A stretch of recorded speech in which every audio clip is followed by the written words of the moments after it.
बिस्मिल्लाहिर्रहमानिर्रहीम। अस्सलाम वालेकुम नाज़रीन, मैं हूँ इरफान हाशमी और आपको प्रोग्राम में खुश आमदीद कहता हूँ। तमाम तारीफ़ें उस रब्बुल इज़्ज़त के लिए जिसकी तरफ हम सबको लौट कर जाना है और जिसके हुजूर हम सबको एक दिन पेश किया जाएगा। व्यूअर्स, खबर ये है कि पाकिस्तान की इस्टेब्लिशमेंट ने इमरान खान के ख़त का जवाब दे दिया है और सिक्योरिटी ज़राए से जिस खबर को कोट किया जा रहा है, इसमें ये बाकायदा तौर पे जवाब दिया गया कि तहरीक इंसाफ जी ख़त के नाम पर एक ड्रामा कर रही है और ये ड्रामा नाकाम हो चुका है।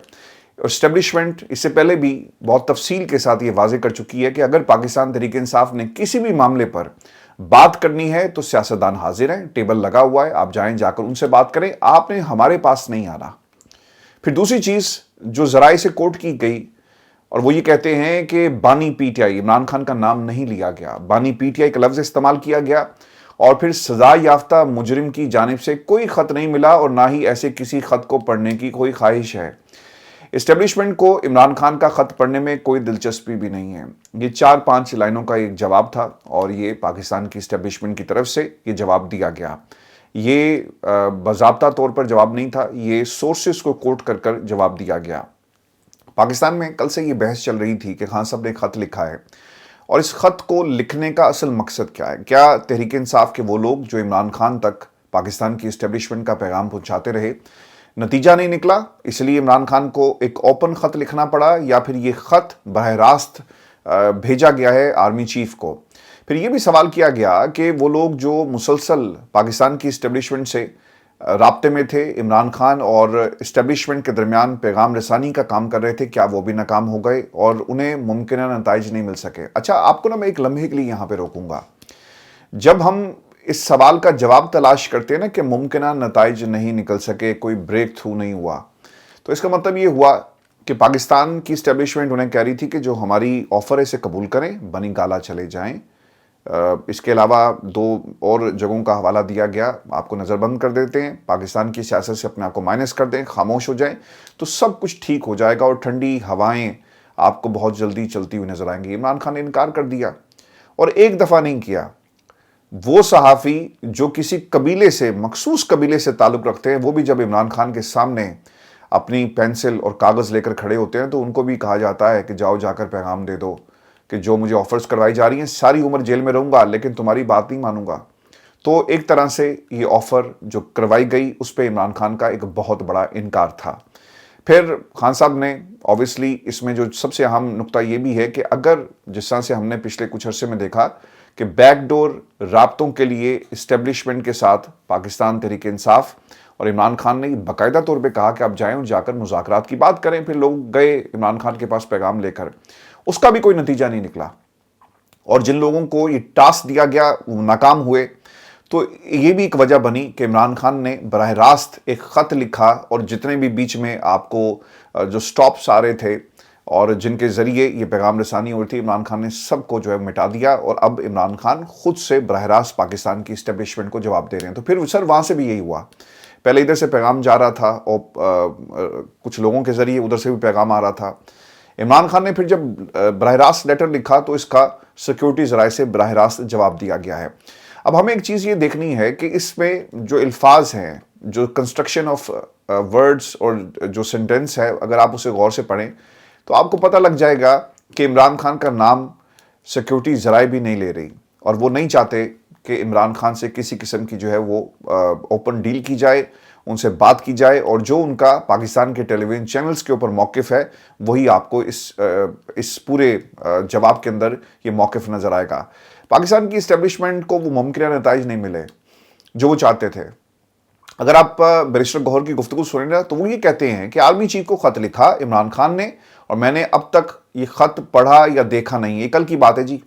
इमरान खान ने ख़त के मदरजात खुद पढ़कर सुनाए, उनकी तरफ से ख़त पर रिस्पांस आता है तो हम खैर मकदम करेंगे। तो सर उनकी तरफ से तो रिस्पांस आ गया और वो बात नहीं करना चाहते और उनको मालूम है कि पाकिस्तान के अंदर और पाकिस्तान के बाहर कुछ लोग इमरान खान के मामले को लेकर कितने ज़्यादा सेंसिटिव हो गए हैं और पाकिस्तान की आवाम अब पाकिस्तान के ताकतवर हलकों से क्या चाहती है।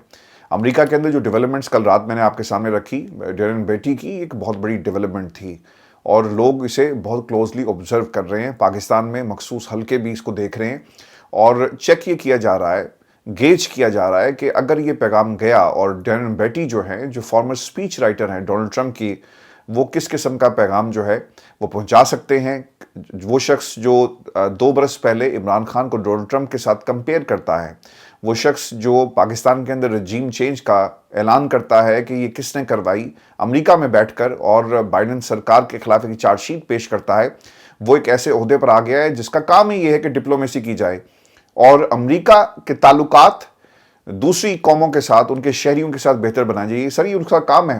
तो अब आप ज़रा इमेजिन करें, अमेरिका में जो पाकिस्तानी कम्युनिटी बैठी हुई है, जब उनसे राब्ते होंगे और उनसे बात होगी तो क्या इमरान खान का मुद्दा नहीं आएगा? जो शख्स अमेरिका में बैठकर डोनाल्ड ट्रंप की सियासत को अपनी आवाम के सामने इमरान खान के हवाले से रख रहा था, तो क्या वो बात नहीं करेगा? वो बिल्कुल करेगा।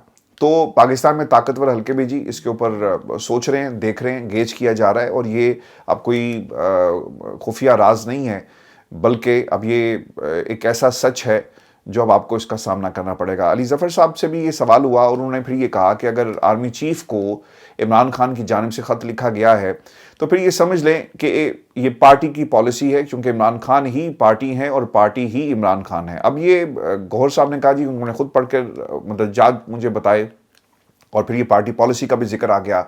अब इमरान खान का ये ख़त लिखना उनकी तरफ से एंगेजमेंट की बराह रास्त हिकमत अमली का इशारा हो सकता है। अली ज़फ़र ये भी कहते हैं क्योंकि इनडायरेक्ट राब्तों का कोई खातिर खा नतीजा नहीं निकला। तो सर ये जो तज्ज़िये और जो ख़बरें मैं आपको दे रहा था कि ऑफ़र्स आ रही हैं, और ऑफ़र्स को खान साहब ने मानने से इनकार कर दिया, अगर इमरान खान मान लेते तो इससे पहले बहुत दफ़ा ऐसे मौक़े आए जब इमरान खान का पलड़ा बहुत भारी था। आज भी पलड़ा भारी है, एक इनकलाब की शक्ल में ये पलड़ा भारी है, अवाम की शक्ल में ये पलड़ा भारी है, अवाम इमरान खान के साथ खड़ी है और ये पलड़ा दिन ब दिन भारी होता जा रहा है। अगर इमरान खान को किसी तराजू में रख कर तोला जाए तो आपको पता लग जाएगा कि किसका पलड़ा भारी है। और इमरान खान ने अगर माजी में कोई डील नहीं की, 8 फरवरी को इलेक्शन जीतने के बाद इमरान खान के पास बहुत सारे ऐसे मौके थे कि पीपल्स पार्टी के साथ हुकूमत बनाकर आप अपने खिलाफ जितनी भी इंतकामी कार्रवाई हैं आप उसे ख़त्म कर सकते थे ना। लेकिन अब इमरान खान एक नज़रिए पर और एक कौम को खड़ा कर रहे हैं कि वो इस नज़रिए के साथ चलें, और वहाँ पर सर डील ऑफ़र्स उनकी अब कोई हैसियत नहीं है। और ये इस ख़त का आना आपको एक गुस्सा नज़र आएगा। अल्फाज का जो चुनाव है उसमें भी आपको पता लगेगा कि पाकिस्तान की इस्टेब्लिशमेंट इस वक्त इमरान खान के मामले पर किस गुस्से का इजहार कर रही है। व्यूअर्स मैं आपको ये खबर ये भी दे दूं, पाकिस्तान तहरीक इंसाफ के जलसे की तैयारियां हो रही हैं जी। आलिया हमज़ा बहुत ज़बरदस्त किस्म की तैयारी कर रही हैं, और उनका पंजाब में निकलना ये एक बहुत बड़ी रेजिस्टेंस की इलामत है। पाकिस्तान तहरीक इंसाफ के वो तमाम लोग जो इमरान खान के सिपाही होने का दावा करते हैं, और उनकी अपनी मजबूरियाँ जी, लोगों को क्रश किया गया। मैं तहरीक इंसाफ में जब भी लोगों से बात करता हूँ तो वो आपको एक चीज़ कहते हुए नज़र आएंगे कि पंजाब में हम किसी किस्म की कंपेन नहीं कर सकते।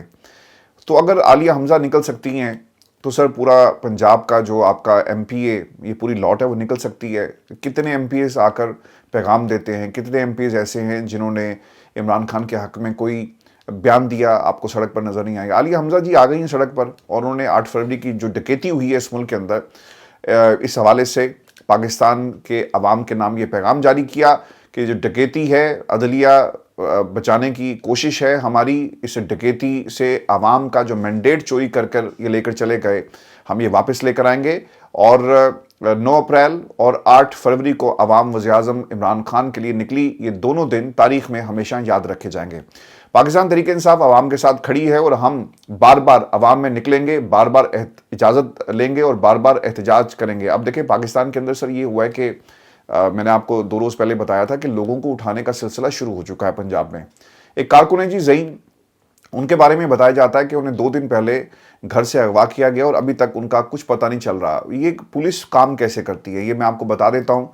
और ओवर द ईयर्स ये चीज़ हमने जी सीखी मुशर्रफ साहब के दौर में, और उस वक्त ना ये लिस्टें निकला करती थी। हर थाने में आपको एक लिस्ट मिलेगी, और हर थाने में बताया जाता था कि अगर कोई यूनियन काउंसिल है, कोई आपका चेयरमैन है, और अगर कोई उस वक्त नाजिम गालिबन हुआ करते थे, तो वो उसका ताल्लुक़ किस सियासी जमात से है, उसका मिलना उठना बैठना किसके साथ है, तो वो पूरी लिस्ट बनाकर ना इलाके के SHO को दे दी जाती।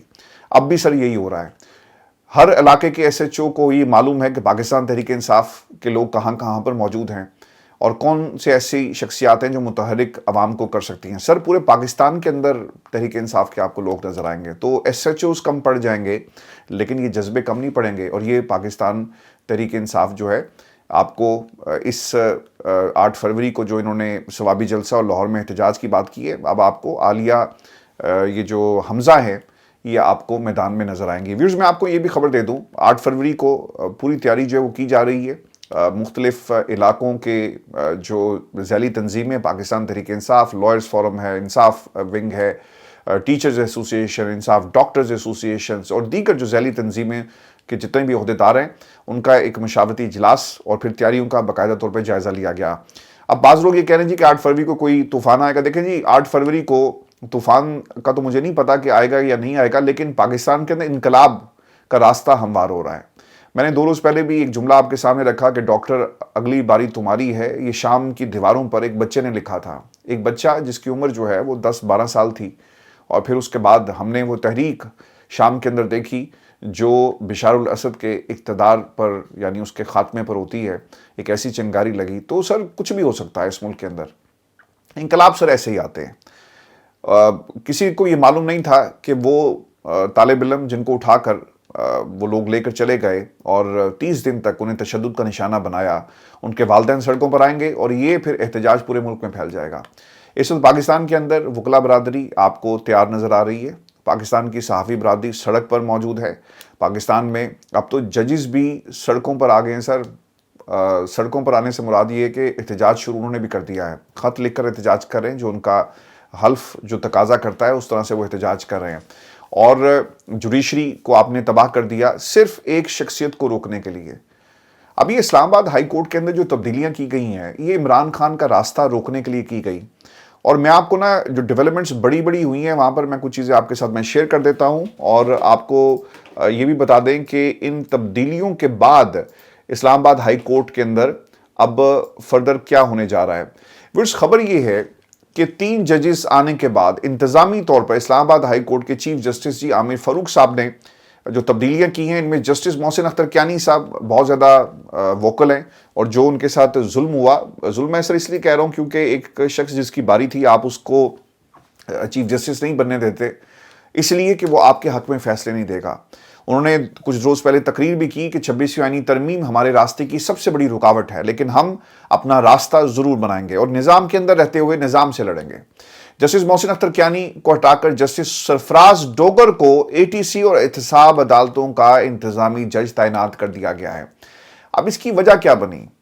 دیکھیں احتساب عدالتیں اور انسداد دہشت گردی عدالتوں کا اگر کوئی انتظامی جج ان کی مرضی کا آ جائے تو پھر آپ کمیشن نہیں بنا سکتے کہ عدالتوں میں کس قسم کی کارروائیاں ہو رہی ہیں، ملاقات کی اجازت اڈیالہ جیل کے اندر دی جاتی ہے یا نہیں دی جاتی، جس طرح اسلام آباد ہائی کورٹ کے جسٹس اعجاز اسحاق صاحب نے کمیشن بنایا۔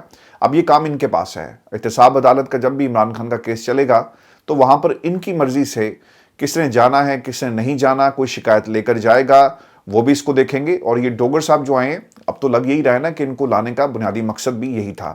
پھر دوسری جو چیز ہے، جو ججز ہیں جو ان کے کنٹرول میں، جنہوں نے فیصلہ پڑھ کر سنانا ہے اور جنہوں نے فیصلہ کروانا ہے، یہ سارا اب آپ کو ایک کنسورشیم عمران خان کے خلاف عدالتی لیول پر بنتا ہوا نظر آئے گا۔ پھر جسٹس میاں گل حسن اورنگزیب صاحب، اچھا وہ نا ماضی میں جو خط لکھا گیا وہ اس کا حصہ نہیں تھے، وہ دل میں بے شک اسے برا کہتے تھے، آف دا ریکارڈ بھی وہ ہمیشہ برا کہتے تھے کہ دیکھیں یہ پاکستان کی جو اسٹیبلشمنٹ ہے اور وہ کیا کر رہی ہے۔ اچھا جسٹس میاں گل حسن اورنگزیب صاحب کو شاید یہ امید تھی کہ یہ جو 26ویں آئینی ترمیم ہوئی، یہ میں آپ کو نا ذمہ داری سے بتا رہا ہوں، اور یہ نظر بھی اس طرح آ رہا تھا کہ شاید جسٹس میاں گل حسن اورنگزیب کا نمبر بھی آ سکتا تھا نا، جو ٹاپ کی جو لاٹ ہے اس میں سے کسی ایک کو آپ نے جج بنانا ہے۔ اب تو میاں گل حسن اورنگزیب صاحب کو بھی ٹارگٹ کر دیا گیا کیونکہ ان کے کچھ فیصلے عمران خان کے حق میں آئے۔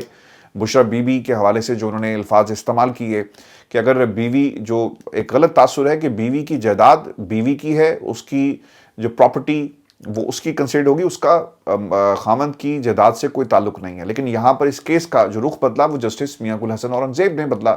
لوگوں کو یہ احساس ہوا کہ یار یہ تو ہماری گیم کو الٹ دے گا، پورے کی پوری گیم جو ہم نے اتنی مشکل سے یہ جو کھیل، اپنی مرضی کے ججز، اپنی مرضی کا قانون، اپنی مرضی کے امپائرز، اپنی مرضی کے رولز ہم نے جو بنائے ہیں اور میدان بھی ہمارا ہے، تو یہ نہ ہو کہ میاں گل حسن آ کر پورے نظام کو ہی آؤٹ کر دے، تو لہٰذا اس کو ہٹاؤ۔ अब इनको हटाकर जी जस्टिस आजम खान को सेशन कोर्ट वेस्ट का इंतजामी जज तैनात कर दिया गया है। दहशतगर्दी की अदालतों में खान साहब का केस और फिर इसके अलावा जो पाकिस्तान तहरीक इंसाफ के बाकी लोगों के केसेस हैं वो जाएंगे। अगर वहां पर कुछ ऐसा किया जाता है तो आप शिकायत लेकर कहाँ जाएंगे? आप आएंगे डोगर साहब के पास या फिर आजम साहब के पास, तो वहां पर ऑब्वियसली इनके अपने लोग बैठ गए हैं। फिर इस्लामाबाद हाई कोर्ट की सबसे अहम कमेटी है जी एडमिनिस्ट्रेटर कमेटी, जिसमें हमेशा से 3 सीनियर जजेस को आप बैठाते हैं, लेकिन पता ये चल रहा है कि अब की बार 9वें नंबर के जज साहब को पहले दिन ही कमेटी में रखा गया है। जस्टिस मोहसिन अख्तर कियानी और जस्टिस मियां गुल हसन औरंगजेब को कमेटी से फारिग कर दिया गया है और अब इस कमेटी में chief justice Aamir Farooq, justice Sarfaraz Dogar हैं जी, जस्टिस खादिम सुमरो साहब जो हैं वो इसके अंदर शामिल हैं। और ऐसे ही जज हैं जिनका बतौर इस्लामाबाद हाई कोर्ट के जज होने का जीरो तजर्बा है, लेकिन आप उन्हें बड़े बड़े ओहदे दे रहे हैं। और फिर चीफ जस्टिस आमिर फारूक के नज़दीक ये कोर्ट के इंतज़ामी अमूर संभालेंगे। तो ये सर कुछ डेवलपमेंट्स हुई हैं पाकिस्तान के अंदर, लेकिन मैं आपको एक और चीज़ भी आपको बता दूं, और ये इससे बड़ी डेवलपमेंट ये हुई है और ये ब्रेकिंग न्यूज़ है। हाई कोर्ट के 5 जजेस का आमिर फारूक की जारी करदा सीनियरिटी लिस्ट पर ये बड़ा कदम है और इस्लामाबाद हाई कोर्ट की जजेस की सीनियरिटी लिस्ट का मामला अब एक बार तय होना है। ये ऐसा नहीं हो सकता कि आप इसे अनअटेंडेड छोड़ देंगे और कहेंगे ठीक है जी, आमिर फारूक साहब ने एक पेज जो है उसको निकाल दिया तो उसके बाद इनकी सीनियरिटी जो है वो सेट हो जाएगी। ट्राइब्यूनल्स के अंदर कभी किसी की नौकरी का मसला हो ना, तो वो भी जाकर शिकायत करता है अपने अफसर की या महकमे की कि देखें मेरे साथ जुल्म हो रहा है। बरतानिया के अंदर यहाँ की जो इमिग्रेशन जो ऑफिसर्स हैं उनकी भी यूनियन है। यहाँ पर अगर आपके खिलाफ कोई काम होता है तो ऑब्वियसली इसको डील करने का 2 तरीका है, यानी डिपार्टमेंट और फिर यूनियन के लेवल के ऊपर। तो जजेस भी अब एक तरह से अब आपको मैदान में नजर आ रहे हैं। उन्होंने डिपार्टमेंट के अंदर अपना ये मुद्दा जो है उठाया और खबर के मुताबिक जजेस की सीनियरिटी का मामला अब एक बार तय होना है। इस रिप्रेजेंटेशन पर स्पीकिंग ऑर्डर जारी किया जाना है और देखना ये होगा कि इसको अब कौन तय करता है और क्या मामला कैसे उठाया जाएगा। इस्लामाबाद हाई कोर्ट के जी 5 जजेस ने चीफ जस्टिस पाकिस्तान याया अफरीदी और इस्लामाबाद हाई कोर्ट के जजेस की सीनियरिटी का मामला तय होने तक जुडिशल कमीशन का इजलास जो है इसे मौखिर करने की बात की, क्योंकि अगर वहाँ इजलास हो गया 10 तारीख को तो फिर लाहौर से भी कुछ जजेस सुनने में आ रहा है, नीलम आलिया साहिबा जो हैं उन्हें बाहर ले जाने की यानी सुप्रीम कोर्ट ऑफ पाकिस्तान ले जाने की बात हो रही है। तो सर इस मुल्क के अंदर कुछ भी हो सकता है। फिर ये डोगर साहब जिन्हें चीफ जस्टिस बनाने के लिए लाया गया ये भी सीनियर बन गए हैं, तो इनको भी ऊपर ले जाया जा सकता है और देखना ये होगा कि नीचे से कौन सा जज आता है। तो सर वहां पे एक दुकान सज गई है, मार्केट लग गई है, व्यापार इंसाफ को बेचने का शुरू हो चुका है। कौन कितने में बिकेगा इस बात का तयन किया जा रहा है और ये सब इमरान खान के नाम पर जो है ना सर बिकेंगे, याद रखिएगा। सॉरी टू से ये सख्त अल्फाज में इस्तेमाल कर रहा हूं, लेकिन सर हकीकत यही है। डायरेक्ट अप्रोच सर हमारी यही है कि हम ये कहें कि निज़ाम को खरीदने वाले मैदान में हैं और बिकने वाले अपने सीवी उठाकर आपके पीछे पीछे फिर रहे हैं। गयूर जजेस को इकट्ठे हो जाना चाहिए। मुझे ना एक क्लिप मेरी नज़रों से गुजरा जस्टिस नसीम हसन शाह साहब का। वो कहते हैं कि पाकिस्तान के अंदर पाकिस्तान की इस्टेब्लिशमेंट को खुश करने के लिए बाज़ दफ़ा कोई एक आधा फैसला जो वो दे दिया जाता है। और फिर उन्होंने ये भी कहा, उनका जो पुराना क्लिप है, कि अगर आप ये फैसला नहीं देते तो जज ये इस तासुर के असर में होता है कि अगर हमने फैसला ना दिया तो फिर हमें रिप्लेस कर दिया जाएगा और मुझे निकाल कर अगर किसी और को बिठा दिया तो वो भी यही काम करेगा ना। तो चलो निज़ाम के अंदर रहते हैं, निज़ाम के अंदर रह कर लड़ते हैं, तो सियासी मुकदमात में उनको फ़ायदा पहुंचा दिया जाता है। तो सर ये वो सीवी है, यानी ये जो सीवी स्टोर आपने बनाया हुआ है पाकिस्तान के अंदर, तैयारी सर इसकी यहाँ क्वालिटी यही होती है। सीवी स्टोर पे क्या होता है ना, आप जाकर बताते हैं सर एक सीवी तैयार कर दें, तो वो फिर आपसे आपकी काबिलियत पूछते हैं। तो जजेस ने अपनी काबिलियत इस सीवी स्टोर में लिखना शुरू कर दी है, उनको बताना शुरू कर दी है और अब सीवी तैयार हो रहे हैं कि किस अदालत से किस जज को जो है वो उठाया जाएगा। अब जो सबसे इंपॉर्टेंट बात है इस खबर से रिलेटेड, याया अफरीदी और आमिर फारूक को इंट्रा कोर्ट डिपार्टमेंटल रिप्रेजेंटेशन इन्होंने फाइल कर दी है और बताया जा रहा है कि मियां गुल हसन औरंगजेब साहब और अरबाब मोहम्मद ताहिर जो हैं वो उनकी तरफ से एक अलग शिकायत जो है वो दर्ज की जाएगी। जस्टिस मोहसिन अख्तर कियानी समेत 5 जजेस ने चीफ जस्टिस आमिर फारूक की मंजूरी से जारी इस्लामाबाद हाई कोर्ट के जजेस की सीनियरिटी लिस्ट के खिलाफ representation chief justice Islamabad Aamir Farooq को भिजवाई है और चीफ जस्टिस याया अफरीदी को भी जजेस रिप्रेजेंटेशन की कॉपी भिजवाई गई, जिसमें ये नुक्ता उठाया गया कि जिस हाई कोर्ट में जो जज तैनात होता है उसी हाई कोर्ट के लिए आपको हल्फ उठाना होगा, यही आइन की मंशा है। लेकिन यहाँ पर क्या किया गया, आप 26वीं आईनी तरमीम उठाकर देखें, उसमें ये नुक्ता मौजूद नहीं है कि जज जो है वो सीनियर तसव्वुर किया जाएगा।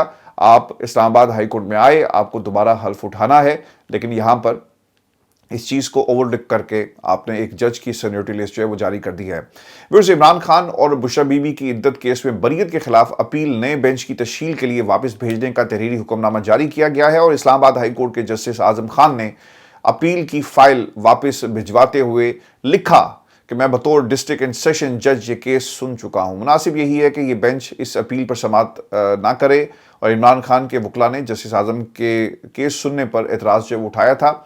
सुप्रीम कोर्ट में जी अहम मुलाकात हुई है, और जैसे मैंने आपको पहले बताया यही अफरीदी साहब की और इसके साथ साथ चीफ जस्टिस आमिर फ़ारूक और आलिया नीलम की ये मुलाकात हुई, और इतलात ये है कि आलिया नीलम को भी सुप्रीम कोर्ट लाया जा सकता है, जैसे मैंने आपको ये पहले भी खबर दे दी। और मुमकिन है कि सोच विचार हो रही हो कि लाहौर हाई कोर्ट से आपने किस जज को ऊपर लेकर आना है, और अदलिया में लाहौर हाई कोर्ट में चीफ जस्टिस किसको बनाया जाएगा। तो देखें, अगर ये आलिया नीलम चली गई सुप्रीम कोर्ट ऑफ पाकिस्तान, तो फिर जो लाहौर हाई कोर्ट है उसके चीफ जस्टिस किसकी बारी आती है, इसके ऊपर भी फैसला होगा। दिलचस्प सूरत सर ये है कि justice Sarfaraz Dogar Islamabad high court में सबसे सीनियर जज हैं, तो वो भी सुप्रीम कोर्ट के जज बन सकते हैं। लाहौर हाई कोर्ट में 15वें नंबर पर थे, लेकिन उम्मीद यही की जा रही थी कि चीफ जस्टिस आमिर फ़ारूक के सुप्रीम कोर्ट जाने के बाद उन्हें इस्लामाबाद हाई कोर्ट का चीफ जस्टिस जो है बना दिया जाएगा। और वैसे आपको ये भी खबर दें कि सुप्रीम कोर्ट ऑफ पाकिस्तान में मिलिट्री कोर्ट पे समाअत हुई। ये जो सिविलियंस का मामला है, इसमें जस्टिस जमाल मंदोखेल के रिमार्क्स और फिर सलमान अकम राजा के दलाइल, ये मैं आपके साथ शेयर कर देता हूं। जस्टिस जमाल मंदोखेल ने सवाल किया कि आर्मी एक्ट के मुताबिक फौजी अदालतों के क्या इख्तियारात हैं, फौज से बाहर का शख्स सिर्फ जुर्म की बुनियाद पर फौजी अदालत के जुमरे में आ सकता है। सलमान अकम राजा ने जी इसका जवाब दिया, दलाइल दिए, और वो ये कहते हैं कि FB अली केस में आर्मी एक्ट की शिक 2D1 पर बात हुई। FB अली केस में कहा गया कि सदारती ऑर्डिनेंस से लाया गया आर्मी एक्ट दुरुस्त है। यह भी कहा गया कि बुनियादी हकूक के तहत रिव्यू किया जा सकता है। जस्टिस जमाल मंदोखेल ने यह सवाल किया कि FB अली केस में नेक्सस की क्या तारीफ की गई। सलमान अकम राजा ने कहा कि आर्म्ड फोर्सेस को उकसाना और जुर्म का ताल्लुक डिफेंस ऑफ पाकिस्तान से मुतल्लिक होने को नेक्सस कहा गया। यहां FB अली केस ऐसे पढ़ा गया कि अलग अदालत बनाने की इजाजत का तासुर बना। सलमान अकम राजा सर ये भी दलाइल देते हैं कि अजीब बात है कि ब्रिगेडियर रिटायर FB अली को ज़ियाउल हक ने मिलिट्री अदालत से सजा दी, फिर वही ज़ियाउल हक जब आर्मी चीफ बने तो FB अली की सजा खत्म कर दी गई। FB अली बाद में कनाडा शिफ्ट हुए, जहां वो कैनेडियन आर्मी के मेंबर बन गए। जस्टिस जमाल मंदोखेल ने यह भी कहा कि हो सकता है कि ज़ियाउल हक ने बाद में सोचा हो कि पहले जो हुआ वो गलत था। जस्टिस मुसर्रत हलाली ने सवाल किया कि कहीं ऐसा तो नहीं कि ज़ियाउल हक ने बाद में FB अली से माफी मांगी हो। जस्टिस मुसर्रत हलाली ने यह भी सवाल किया कि क्या 1962 का आइन दुरुस्त था। इस पर सलमान अकम राजा का ना जवाब बड़ा इंटरेस्टिंग है व्यूअर्स, और ये पाकिस्तान में हर शख्स को पढ़ना चाहिए। हम 62 और 73 की आइन की सिर्फ खबरों में इसका तज़किरा सुनते हैं, लेकिन असल में हुआ क्या। 1962 का जो आइन था ना जी, वो शुरू यहीं से होता है कि मैं फील्ड मार्शल अयूब खान खुद को इख्तियारात सौंप रहा हूं, और उस दौर में आर्टिकल छपवाए गए, फतवे दिए गए, इस्लाम में बुनियादी हकूक नहीं है, और ये तमाम चीज़ें आपको उस वक्त होती हुई नजर आती हैं। सलमान अकम राजा ने यह भी इंकशाफ किया कि मुझ पर 26 नवंबर को 3 रेंजर्स एहलकारों के कत्ल का इल्ज़ाम लगाया जा रहा है। मुझे यह कहा गया कि अदालत और टीवी पर बोलना बंद कर दो, वरना तुम्हें भी मिलिट्री कोर्ट्स के हवाले कर दिया जाएगा। और यह भी उन्होंने इस खतरे का इजहार किया कि मुझे शायद गिरफ्तार भी किया जा सकता है। जिन लोगों ने फौज ज्वाइन करके बुनियादी हकूक सरेंडर किए, उनको दूसरों से नहीं मिलाया जा सकता। इल्ज़ाम कितना ही संगीन क्यों ना हो, ट्रायल आज़ाद फोरम पर ही हो सकता है। कहा जाता है कि आर्मी एक्ट में सिविलियन से मुतल्लिक दफात दहशतगर्दों के लिए हैं। दरअसल ये दफात हुकूमत अपने मुखालफिन पर लगा रही है। इसके बाद जी फौजी अदालतों में सिविलियंस के मुकदमात से मुतल्लिक केस की समाअत जो है इसमें वक्फा कर दिया गया। लेकिन मैं आपको व्यूअर्स एक बात बता दूं कि पाकिस्तान के अंदर ये जजेस इस निज़ाम को ठीक करना, जिनके पास इख्तियार था फैसला करने का, जो इख्तियार इनके पास पाकिस्तान के आइन ने दिया, अब आइन की तो बेतौकीरी हो ही रही थी, पाकिस्तान की आवाम की भी बहुत बेतौकीरी हो रही है, क्योंकि आइन पाकिस्तान के लिए आवाम के लिए बनाया गया ना। आवाम के बुनियादी हकूक, निज़ाम कैसे काम करेगा, एक शहरी की अपनी रियासत की तरफ क्या जिम्मेदारियां हैं, जिम्मेदारी रियासत की भी है, रियासत का किरदार माँ के जैसा होगा, لیکن یہاں پر ریاست ستیلی ماں نہ بنے، اور جب ستیلی ماں ریاست بن جاتی ہے نا تو کیا ہوتا ہے، پھر بچے ایک طرح سے انقلاب کی بات کرتے ہیں اور ایسی ماں کے خلاف احتجاج ہوتا ہے۔ تو خدا کے لیے قوانین کو قوانین رہنے دیں، آئین کا حلیہ مت بگاڑیں۔ 62 کے آئین کو آپ نے ایک نئی شکل میں پاکستان میں اگر آپ نے رائج کرنا ہے تو یہ عدالتیں آپ کو ایک طرح سے سہولت کار عدالتیں نظر آئیں گی۔ اکرم راجہ صاحب تو یہ باتیں جج صاحب کے سامنے کھڑے ہو کر نہیں کر سکتے، لیکن ان کی ایک ایک دلیل کے اندر، ایک ایک لفظ کے اندر آپ کو یہی تاثر ملے گا کہ عدالتیں کہاں سٹینڈ کر رہی ہیں اور کس کے کہنے پر کیسے سٹینڈ کر رہی ہیں۔ اپنا خیال رکھیے گا، اگلی ویڈیو میں آپ سے جلد ملاقات ہوگی، اجازت دیجیے سر، اللہ حافظ۔